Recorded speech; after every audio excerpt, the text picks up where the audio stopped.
phone पाइखत्तबा ऑफिशियलसिंगदा लेंगाक लाक्लागा खंगनी सुसिंद्रो मिसम मियामदी लाइरदुना मियामगी मिहुद ओइदिबा एमएलए अखोइना फोन तौबदा फाउबा ऑफिशियलसिंगना पाइदबा यावे कॉल बैकसु तौरक्तबसिंग अदु अखोइबु उसितबनी हाइना लौदबा ngamde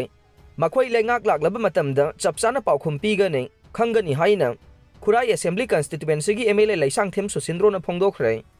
मैतै लैमा विलेज लेवल फेडरेशन टॉप खोंगनांग मखोंगदा पांगथोकपा विलेज लेवल फेडरेशन की ऑफिस बिल्डिंग संगाबगी थौरमदा महाकना हाइखे मथंग सहीगी फेब्रुवारी 12 की मतुंगदा पीआर समथररोय हाइबसी मयेक सेंगले मसी फाउबगी मनुंगदा गवर्नमेंट अमा सेमलगनी हाइबगी थाजबसु लैरे गवर्नमेंट सेमनदबा हाइबदुना अमा ओइरगा एमएलए फाउबना फोन तौबदा चिनबदगी ngahak पाइरुद्रगसु कॉल बैक फाउबदी तौफम थोकपने बीएलएफ की मतंगदा महाकना हाइखे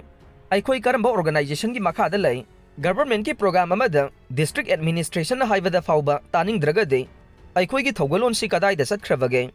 नुपीसिंगना फंगलिबा स्कीमसिंग असि प्राइम मिनिस्टर नरेंद्र मोदी की मखादा फंगलिबने नरेंद्र मोदी अदु पंद्रगसु प्राइम मिनिस्टर हाइबदुमा मणिपुरदा लाकदौरी हाइबदा बीएलएफ की कांगबुना अखोइदी पॉलिटिक्स याउदी हाइदुना लाउ हाइबा फाउबा याखिदे खोंगसद अदु boat खोंबा Lakpa नत्ते लाक्तबदु इकाइनिंगाइने top खोंगनांग मखोंग लैकाइगी मतंगदा पल्लदुना महाकना हाइखे लैकाई असिदा लैरिबा मियामना ngasi फाउबा मंगोंदा करिगुंबा वाफम अमता हाइबा लाक्ते doctor दा लायेंगबा चटपदा पुक नारे ख्वांग नाय हाइबना चिंगबा हाइद्रगदे करमना हिदाक थागने